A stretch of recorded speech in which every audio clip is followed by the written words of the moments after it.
네, 반갑습니다. 도도튜브의 위드파파입니다. 도도튜브 구독자 여러분, 즐거운 주말들 보내고 계시나요? 오늘은 카니발 풀체인지 관련 추가적인 소식이 있어 전해드립니다. 금번 카니발은 디젤과 가솔린이 동시 출시했지만 생산 일정에는 차이가 좀 있죠. 그래서 문의들을 상당히 많은 것으로 알고 있습니다. 중요한 건 양산 일정일 텐데요. 이 문서를 보시면 디젤은 8월 중순 이후 양산이 시작되고 가솔린의 경우는 9월 중순 이후라고 되어 있습니다. 다시 말해 디젤의 경우는 추석 전에 출고받는 게 차전 계약 첫날과 빠른 순번을 받으신 분이라면 충분히 가능하겠으나 가솔린의 경우는 아무래도 9월 중순 이후이기 때문에 추석 전은 조금 어렵지 않을까 싶습니다. 혹시나 가솔린 계약을 하시고 추석 전 차량 인도를 생각하시는 분들은 조금 마음을 비워두시는 게 좋을 듯 합니다.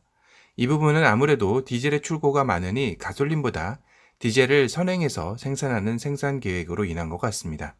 이래저래 디젤로 유도하는 느낌도 들기도 하네요.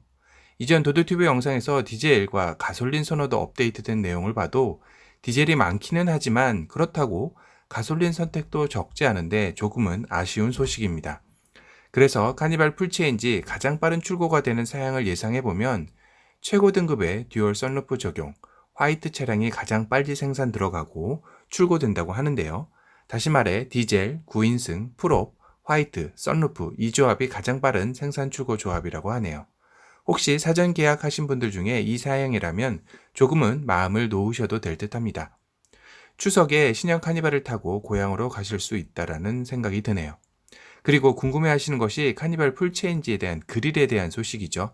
소아리 공장에서 확인된 바로는 그릴 오더는 한 가지만 있다고 합니다. 다시 말해 현재 광고와 기아 홈페이지를 가도 한 그릴만 나오죠. 일명 X자 그릴이라고도 하고 다이아몬드 그릴이라고도 하는 이 그릴인데요. 이 그릴이 전 트림에 모두 들어간다는 것 같습니다. 그럼 이전에 보았던 세로 그릴은 안 나오는 건가요? 네, 현재까지는 세로 그릴이 적용된 카니발 생산 계획은 없다는 것 같네요. 그럼 정말 하위 상위 트림 또는 인승별도 차이 없이 똑같은 X자 그릴이 들어가면 외관에서는 차이를 알 수 있는 게 거의 없다고 봐도 되겠네요. 네, 현재로서는 외관에서의 차이를 굳이 찾자면 프로젝션 LED 헤드램프, 프론트 LED 턴 시그널 램프, LED 포그 램프, LED 리어 콤비네이션 램프만 차이가 납니다. 이건 역시 상위 트림에는 기본으로 들어가는 것이 아니고 전 트림에서 69에서 90만원짜리 스타일 옵션이라는 것을 넣어야 이렇게 들어가고 안 들어가고의 차이가 납니다. 스타일 옵션은 웬만하면 넣는 게 좋을 것 같다는 생각이 드는데요. 넣고 안 넣고의 외관 차이가 상당히 크기 때문이죠. 특히 야간에는 더욱더 그러하리라 생각이 듭니다. 다시 말해 현재로서 외관에서 인승별, 트림별 차이를 알 수 있는 것은 휠과 리무진의 경우 리어의 리무진 글자 정도로 생각하시면 되겠는데요. 이렇다면 카니발을 잘 모르는 분들은 외관만 보고 차이를 알기란 거의 어렵다는 것이죠.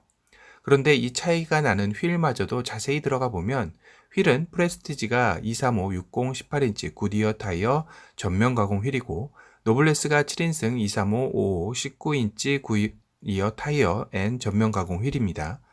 9, 11인승이 235, 60, 18인치 굿이어 타이어 앤 전면 가공 휠로 9인승과 11인승은 프레스티지와 노블레스 역시 차이가 없어 외관에서 확인 불가하네요. 보통은 트림을 나눌 때 그린이나 휠로 차이를 두기 마련인데요.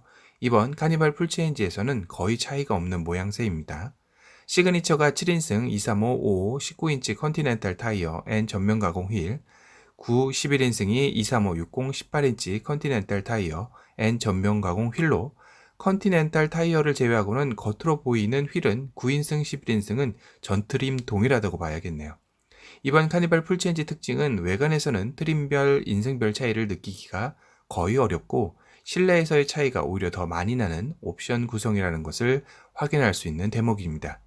다시 말해 카니발은 대표적인 패밀리 미니밴으로서 외관보다는 실내에 좀 더 초점을 맞춘 차량이라는 것을 이 옵션 구성표나 외관 구성을 보면 미루어 짐작할 수 있겠네요. 참고로 하이리무진의 그릴은 차이가 있을 거라고는 합니다. 아직 구체적으로 어떤 차이가 있을지는 확정되지는 않았지만 그릴의 패턴이 바뀌는 것은 아닌 것 같고요. 그릴의 도장이 다른 형태로 바뀌는 듯 합니다. 이 부분은 추가적인 소식이 있는 대로 확인해서 알려드리도록 하겠습니다. 그리고 기아자동차 홈페이지에 지금 가면 카니발 풀체인지 사진이 새롭게 업데이트가 되어 있는데요. 살펴보면 역시 라디에이터 그릴이 이 X자형 그릴로 대표 사진으로 나와 있습니다. 오케스트라 지휘자의 역동적이면서도 균형 잡힌 무대 퍼포먼스를 모티브로 완성한 심포닉 아키텍처 라디에이터 그릴은 웅장한 인상을 줍니다 라고 어렵게 설명해 놨네요. LED 헤드램프는 라디에이터 그릴과 관계없이 리듬과 박자를 시각적으로 형상화하면서 전면부의 역동적인 아름다움을 극대화했습니다. 그리고 이전 공도에서 포착될 때 플라스틱 느낌이라 상당히 불편했던 C필러의 가니쉬 역시 독특한 입체 패턴의 크롬 소재를 더한 C필러로 고급감을 향상시킵니다. 다시 말해 스타일 옵션에서도 C필러 가니쉬 얘기가 없는 걸로 봐서는 이건 하위 트림은 플라스틱이 들어가고 상위 트림은 크롬 소재가 들어가는 것은 아니네요. 이 역시 전 트림 크롬 소재인 것 같습니다. LED 리어 콤비네이션 램프는 전면 램프 조형 디테일을 채용하여 통일감을 주면서 와이드함을 부각합니다 라고 설명하고 있는데요. 이 사진처럼 들어가려면 반드시 스타일 옵션을 넣으셔야 합니다. 상위 트림이라고 기본 절대 아닙니다. 꼭 염두에 두어야 하시고요. 파노라마 디스플레이 클러스터와 내비게이션을 통합한 파노라마 디스플레이는 심플하고 하이테크한 느낌으로 필요한 정보를 전달합니다 라고 설명되어져 있는데요. 실제 사진에서도 보면 정말 와이드해 보이죠? 실내에 탑승하면 아마도 저 큰 파노라마 디스플레이가 눈에 가장 먼저 띌 것 같습니다. 2열 프리미엄 릴렉션 시트 버튼 하나만 누르면 시트백과 쿠션 각도가 조절돼 휴식에서 가장 이상적인 자세를 만들어줍니다 라고 설명되어져 있죠. 버튼 하나라는 것은 AVA 연동, 즉 운전자가 내비게이션 화면에서 2열 시트를 버튼 하나로 조절 가능한 기능을 설명하는 것인데요. 2열에 아이가 잠들었을 때 굳이 차를 세워서 시트 조절을 할 필요 없이 주행 중에도 사용할 수 있는 상당히 편리하고도 유용한 기능 같아 보입니다. 그리고 이 사진에서 놓쳤던 부분이 있는데요.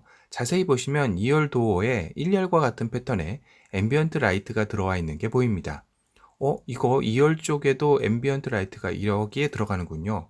상당히 괜찮은데요. 다만 저번 도드튜브 옵션 사양 리뷰에서 말씀드린 대로 앰비언트 라이트는 최상위 트림인 시그니처에 가야만 기본이라는 것은 너무 아쉽죠. 아래 트림은 선택조차 할 수가 없습니다. 그리고 내 차 위치 공유, 만날 사람과 도착지에 대한 정보를 내비게이션과 상대방의 스마트폰이 공유되어 운전을 방해받지 않고 길을 찾아갈 수 있습니다 라고 설명되어져 있네요. 그리고 확장형 센터 콘솔 대용량 수납 공간으로 5.5리터라고 말씀을 드렸었죠.